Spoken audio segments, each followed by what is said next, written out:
प्रवर्तिनी मेवाड़ गौरव doctor Shri Chandana जी महाराज साहब के चरणों में मेरा शत संवंदन। धर्म सभा में उपस्थित धर्म प्रेमी भाइयों, माताएं तथा बहनों, कंटिन्यू बीड़ के इस आंगन के अंदर हर दिन कोई न कोई मेहमान आपके लिए मेहमान है, लेकिन मेरे लिए क्या नहीं है? बोलो। मेहमान नहीं है, मेरे लिए तो अपने हैं। अभी साधना भाभी बोलेंगे मारसा, बोलो। अभी आप साध्वी नवकीर्ति जी को सुन रहे थे। मैं आने वाले भक्तों के बारे में आज सिकंदराबाद, सूरत एंड पूना 3 जगह से आए हुए हैं भक्त परिवार। अगर मैं शुरुआत करूं इन सब के बारे में बोलने की तो मुझे बहुत बहुत पहले जाना पड़ेगा। कुछ यादें ऐसी होती है, कुछ बातें ऐसी होती है, कुछ स्मृतियां ऐसी होती है जो दिल के अंदर कैद हो जाती है, और जो कैद हो जाता है उसे निकाला नहीं जाता है, उसे रखा जाता है। जैसे तस्वीर के अंदर कोई फोटो लगा दी जाए तो वो फिट होती है, ऐसे ही दिल के इस फ्रेम के अंदर भी कुछ फोटोज, कुछ मेमोरीज फिट है। चाहे साल निकल जाए, 10 साल निकल जाए, 20 साल निकल जाए, 25 साल निकल जाए, लेकिन बातें भुलाई नहीं जाती। और एक बात याद रखना, संत कभी किसी को भूलते नहीं है, चाहे वह बीड़ हो चाहे कोई भी हो। हर अच्छी बात को याद रखते हैं और हर अच्छी बात को डिलीट मार देते हैं। संत वही है जो अच्छी बात को याद रख ले और बुरी बात को डिलीट कर ले। तो मैं शुरुआत करूंगी 1983। कब की बात कर रही हूं? 1983, जब मैं भी छोटी थी और गुरुवर्या मालो सिंहनी कमलावती जी महाराज, जिनके साथ एक विशाल शिष्या परिवार, जिनका जन्म जयंती महोत्सव मनाने की ऑलरेडी तैयारी कौन कर रहा है? बीड़ श्रावक संघ। 29/10/2023 को गुरु माँ की जन्म जयंती। जिस गुरु माँ का नाम लेने के बाद मुझे एक फक्र महसूस हो, मुझे एक नाज महसूस हो, जिसकी आवाज कह दूं, जिसकी पर्सनालिटी कह दूं, जिसका व्यक्तित्व कह दूं, जिसका अपना एक विशाल शिष्या परिवार कह दूं, ऐसी गुरु माँ जिसकी आज वर्तमान के अंदर 36 क्या है शिष्याएं हैं, ऐसी गुरु माँ का चतुर्मास सिकंदराबाद। और उस समय आज जिनके बाल सफेद नजर आ रहे हैं, उस समय जिनके बाल कैसे थे? कैसे थे आपके बाल? काले थे ना? उस समय संघ के समंत्री थे मंत्री संपतराज साहब डूंगरवाल, अध्यक्ष उस समय हस्तिमल साहब मूर्णत और सहमंत्री संपतराज साहब कोठारी। वहां 1983 का चतुर्मास एक सुंदर और एक यशस्वी और साउथ का प्रवेश द्वार आज हमारे बीच संपतराज साहब कोठारी आए। कह सकती हूं कि जो तेलंगाना का शेर है और जिसे मेरे गुरु भाई उपाध्याय प्रवर श्री गौतम मुनि जी महाराज ने, जिसे तेलंगाना शेरे तेलंगाना के अवार्ड से जिसे नवाजा है, वह एक अच्छे कार्यकर्ता हैं, एक अच्छे सेवाभावी हैं, एक अच्छे श्रावक हैं। साथ उनमें एक खासियत क्या है और सिकंदराबाद संघ में खासियत क्या है, ये मैं गर्व से कह सकती हूं। उस सिकंदराबाद एरिया के अंदर श्रमण संघ के अलावा किसी की सेंध न लगने देना, अपने किले को मजबूत बनाकर रखना, और जहां पर एक ही मोहर चलती हो, जय श्रमण संघ, ऐसा अगर संघ संभाला है, श्रमण संघ को संभाला है, तो मैं गर्व और फक्र के साथ कह सकती हूं कि हमारे संपतराज साहब कोठारी ने संभाला है। हैदराबाद के अंदर सारी संप्रदाय पनपती है, लेकिन सिकंदराबाद के अंदर सिर्फ एक ही संघ है। वह कौन सा है? बोलो। श्रमण संघ। जैसे महाराष्ट्र के अंदर अहमदनगर चले जाओ, पूना, बिवेवाड़ी, महावीर प्रतिष्ठान, वर्धमान प्रतिष्ठान, वडगांव शेरी, कासरवाड़ी, ये संघ ऐसे संघ है जहां पर अगर कोई दीवार खड़ी करना भी चाहे तो वह दीवार खड़ी नहीं कर सकता है। जहां पर श्रमण संघ ही है, और श्रमण संघ के साधु और संतों के ही क्या होते हैं? चतुर्मास होते हैं। किसी अन्य का चतुर्मास जहां पर नहीं होता है। ऐसा सिकंदराबाद का संघ एक मजबूत श्रमण संघ का संघ है, और जहां पर आचार्य भगवान आनंद ऋषि जी महाराज जहां चतुर्मास करके गए हों, जहां आचार्य प्रवर देवेंद्र मुनि जी महाराज, उपाध्याय प्रवर पुष्कर मुनि जी महाराज, उपाध्याय प्रवर गौतम मुनि जी महाराज, कई दिग्गज साधु और साध्वी, श्रमण संघ के महामंत्री श्री सौभाग्य मुनि जी महाराज कुमुद, मेरी गुरुवर्या, और वर्तमान में करंट में किसका चौमासा है? युवाचार्य महेंद्र ऋषि जी महाराज का। तो ये एक कुशल व्यक्तित्व के हाथ में एक बागडोर है। तो मैं आज मंच की ओर से जो आज हमारे बीच आए हैं संपतराज साहब कोठारी, मैं उनका धन्यवाद करती हूँ, साधुवाद करती हूँ। मैं अपनी सारी बात करने से पहले आज सभी अपनों के ही बारे में कहूँगी। जब 1983 की बात आई तो 2008 को कैसे भुला पाऊंगी? जिस समय जो संघ के महामंत्री रहे और जो हमारा चतुर्मास नासिक या पालघर से जो लेकर गए सूरत डायमंड सिटी, सिल्क सिटी से भाई नरेश जी दोषी, जिन्होंने 2009 का एक सुंदर, यशस्वी और गौरवशाली चतुर्मास करवाया। और जहां तक मुझे याद है, कोई साल ऐसा नहीं जाता कि भाई नरेश जी परिवार के साथ दर्शन के लिए ना आए। चाहे बेंगलोर जाएं, चाहे राजस्थान जाएं, चाहे दिल्ली जाएं, हर जगह वे अपना एडजस्टमेंट करके दर्शन के लिए आते हैं। और एक सेवाभावी और एक समर्पित व्यक्तित्व है, और इनकी एक खासियत है, और वह खासियत एक ऐसी है कि जो आप भी ट्राई कर सकते हैं और आप भी फॉलो कर सकते हैं। इजी है, सरल है, लेकिन अगर फॉलो किया अगर आपने, तो आपके कर्म भी टूट जाएंगे। बोलो, आप फॉलो करोगे बीड़ वालों? बोलो पुना वालों। जब भी भाई नरेश जी अपनी गाड़ी लेके निकलते हैं, साथ में कुछ नाश्ता और गर्म पानी। पानी आपकी गाड़ी में भी होता है, लेकिन कौन सा होता है? बोलो। बिस्लरी, राइट। लेकिन मान लीजिए गर्मी का मौसम है, कड़ाके की गर्मी पड़ रही है, 8 महीने जो साधु साध्वी विहार कर रहे हैं,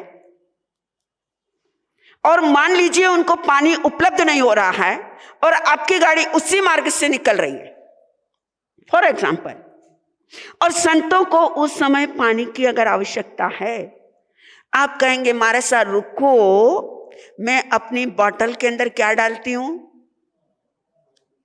लवंग, चूना, और मैं आपको क्या बह रहा हूं? पानी। वह पानी कौन सा है? दूषित। सच बोल रही हूं, वह पानी दूषित है। न देने वाले को फल है, न लेने वाले को फल है। कर्म कर्म है। लेकिन भाई नरेश जी जब घर से निकलते हैं, गर्म पानी का कैंपर, नॉट बोतल, कैंपर लेकर निकलते हैं। 8 महीने उनकी गाड़ी के अंदर वह कैंपर हमेशा अवेलेबल रहता है। और वह कहते हैं कई बार महाराज साहब मुझे पानी और गोचरी बहराने का क्या मिला? लाभ मिला। हमारा आगम कहता है, हमारा कल्पसूत्र कहता है, भगवान अरिष्टनेमि के जीव ने राजा शंख के भाव में, रानी यशोमती के भाव में कुछ नहीं बहराया था। न दाग थे, न काजू थे, न बादाम था, न पिस्ता था, न मिठाई था, न ड्राई फ्रूट था, न 56 भोग थे। सिर्फ क्या था? सिर्फ पानी, प्रासुक, शुद्ध पानी, शुद्ध भावों से मुनि को बहराया।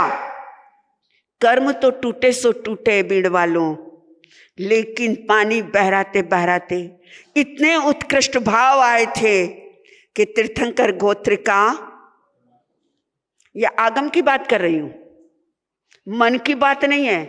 और 9 पुण्यों में एक कौन सा पुण्य है? अन्न पुण्य, पान पुण्य।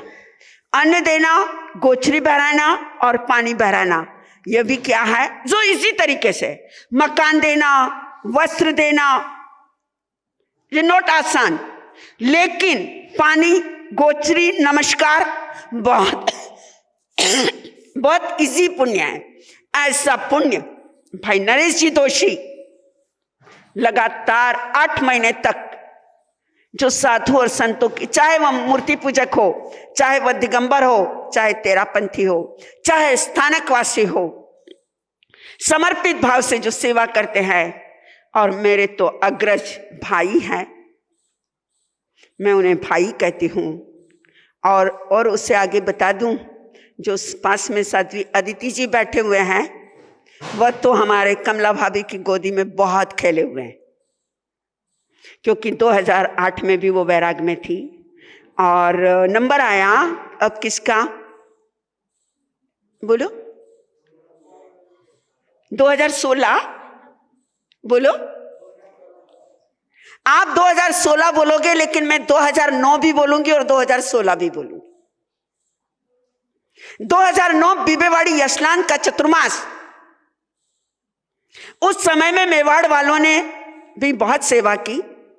और 2009 के अंदर, 2016 के अंदर उन्होंने चतुर्मास करवाया। जैसे अभी साध्वी नवकीर्ति जी बता रहे थे कि मेवाड़ वाले आ जाते हैं तो मेरे चेहरे पर क्या आ जाती है? हाँ, खुशी आ जाती है। वह बोल रहे थे गांव का पत्थर, भाई पत्थर नहीं, गांव का एक वृक्ष भी नजर आ जाए। आप भी कहते हैं पीहर का अगर रुख भी नजर आए तो आपको कैसा लगता है? एक खुशी लगती है। जिस माटी में मैंने जन्म लिया हो, जिस माटी में मैं बड़ी हुई हूं, उस माटी से मुझे क्या है? बोलो भाई। जितना नवकीर्ति जी को महाराष्ट्र से प्यार है, उतना मुझे किससे प्यार है? मेवाड़ से प्यार है। और वह धरती ही ऐसी है, जिस धरती ने इतिहास बनाया हो, जिस राणा प्रताप की स्वामी भक्ति, अरे जहां स्वयं अकबर जिसके गुणगान करता हो, स्वयं अकबर जिससे डरता हो। स्वामी भक्ति अगर सीखना है तो मेवाड़ से सीखो, पन्ना दाई से सीखो। भक्ति अगर सीखना है तो मीरा से सीखो। त्याग सीखना है तो मेवाड़ के भामाशाह से सीखो। सील की रक्षा करना अगर सीखना है तो पद्मिनी और कर्मा देवी से सीखो। एक पाठ नहीं पढ़ाया जो जिंदगी के अंतिम सांस तक जो दुश्मनों से लड़ता रहा। अरे मेवाड़ के अंदर एक वीर हो तो मैं उसके गीत गा दूं। अरे जिस राणा सांगा की एक आंख फूट गई, एक हाथ कट गया, एक पैर कट गया और जिसका धड़ भी कट गया, 80 घाव जिसके शरीर के अंदर लग गए, फिर भी जो दुश्मनों के साथ क्या करता रहा? अरे लड़ता रहा। अरे जिस मेवाड़ ने कभी राणा सांगा को दिया हो, कभी प्रताप को दिया हो, कभी भामा शाह को दिया हो, कभी पन्ना दाई को दिया हो, कभी मीरा को दिया हो, ऐसे मेवाड़ी आज मेरे बीच है। जिस माटी के अंदर जन्म लिया, दिल से उन मेवाड़ियों का। और भाई नरेश जी दोषी भी मेवाड़ के हैं, वह भी सेरा प्रांत के हैं। और मेवाड़ियों के अंदर गुरु की भक्ति कूट कूट के क्या है बोलो? अरे भरी हुई है। 2016 का चतुर्मास अगर याद करूंगी तो मैं गौरव के साथ कह सकती हूं, फक्र के साथ कह सकती हूं, जो 5 स्टार चतुर्मास था। और जो 5 स्टार चतुर्मास जो उन्होंने करवाया, हर कार्यक्रम के बाद अगर एक नारा आता था तो वह नारा कौन सा था? जय मेवाड़।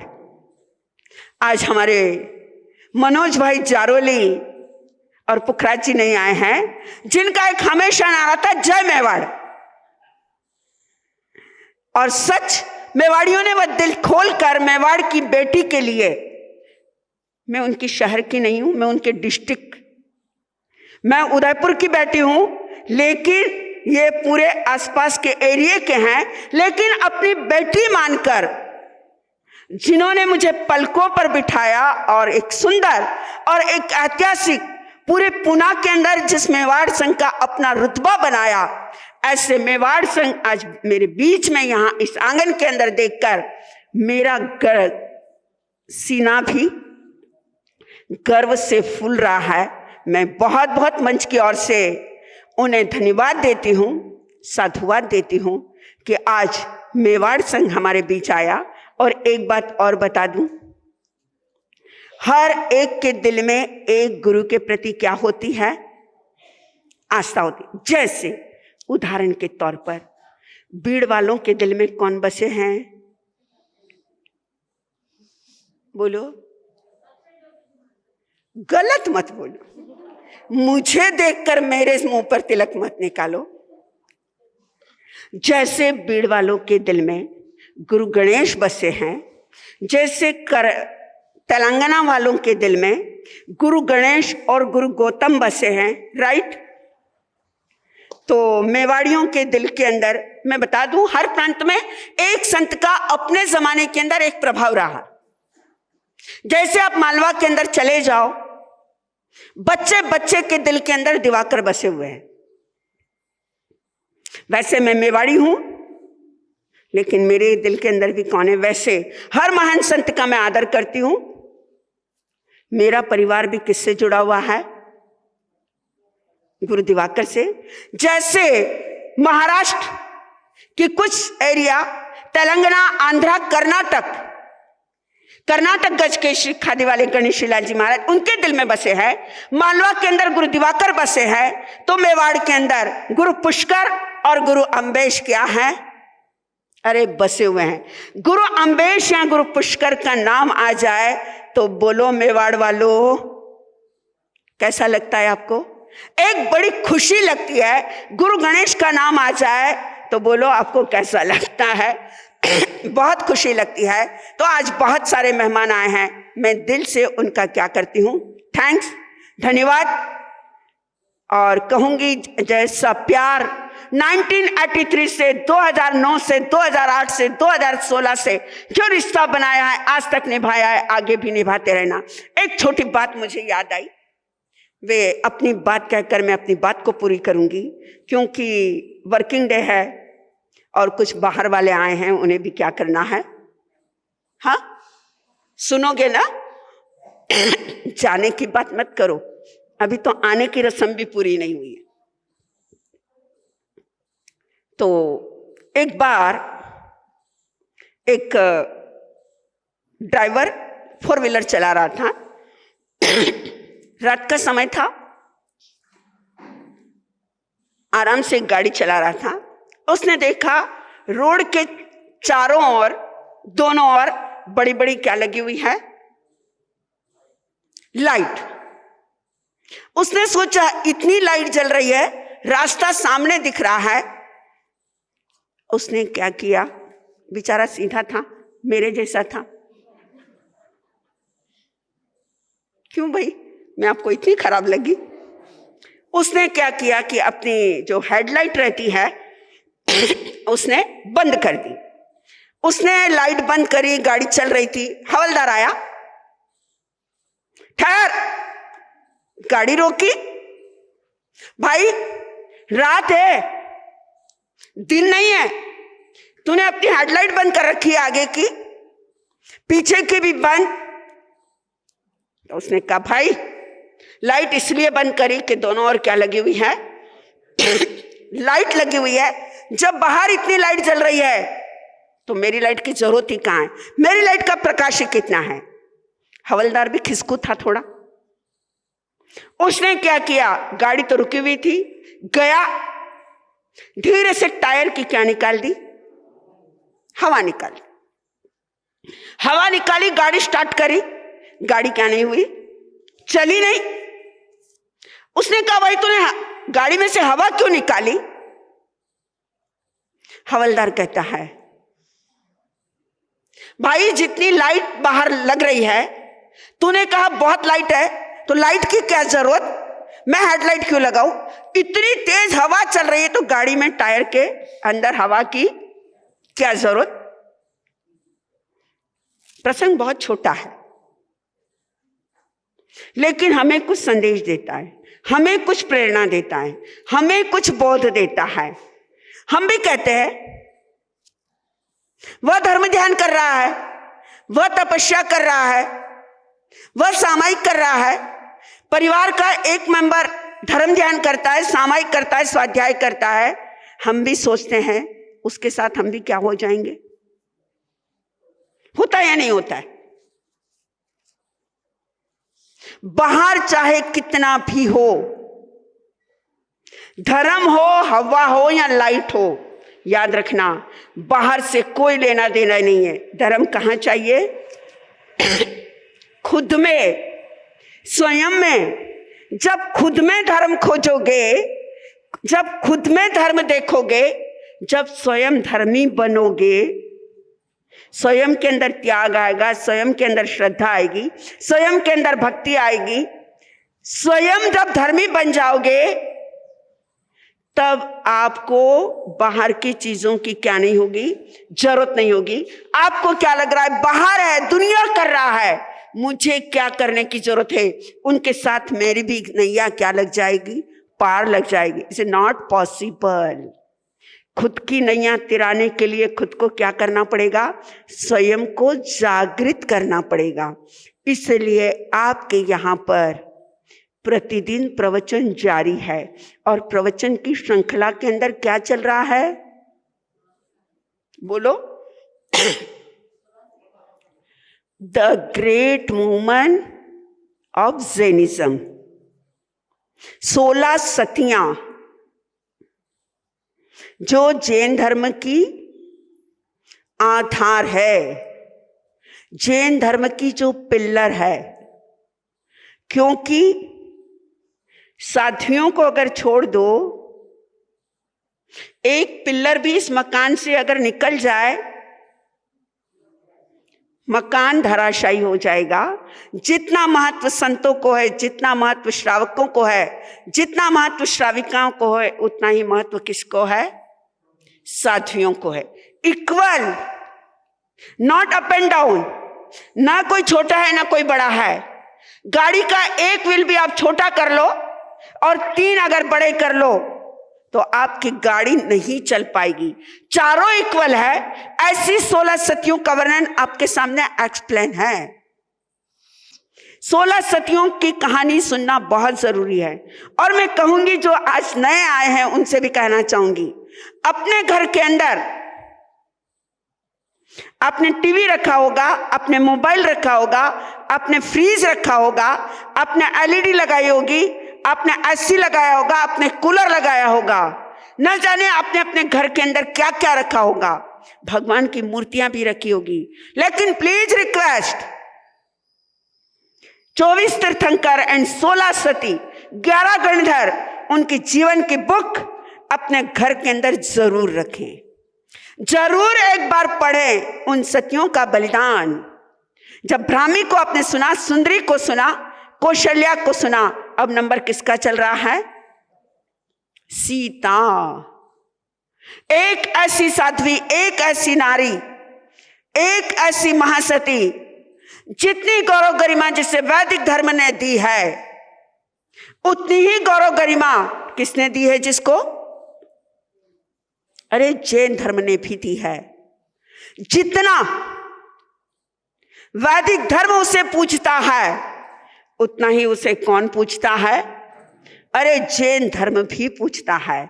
जितने वे मालाएं करते हैं सीता मैया की, उतनी हम भी करते हैं। आने वाले समय के अंदर वही सीता क्या बनने वाली है?